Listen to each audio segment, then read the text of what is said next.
Nick Reiner, the son of actor and director Rob Reiner, pleaded not guilty to murder today in the stabbing deaths of his parents back in December. Carter Evans has details and new comments tonight from comedian Conan O'Brien, who was among the last to see Reiner and his wife alive.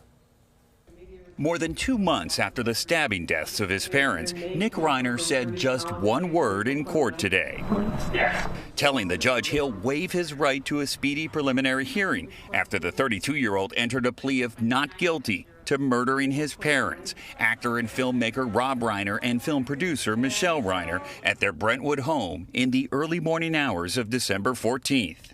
Now, I was in the courtroom for today's hearing. Nick Reiner was wearing a brown jail jumpsuit. He seemed composed when talking with his public defender. Quite a contrast from his first appearance in a suicide vest. Reiner, who has a history of mental health issues, is charged with 2 counts of first-degree murder. Legal analyst Royal Oakes. What stood out to you today?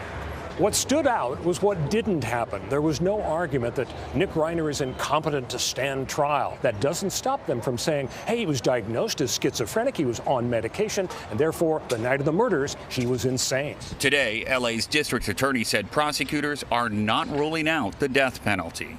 Many of the most experienced individuals in the DA's office with death penalty experience will be helping me evaluate that information. Just hours before their deaths, the Reiners and their son Nick attended a holiday party hosted by Conan O'Brien.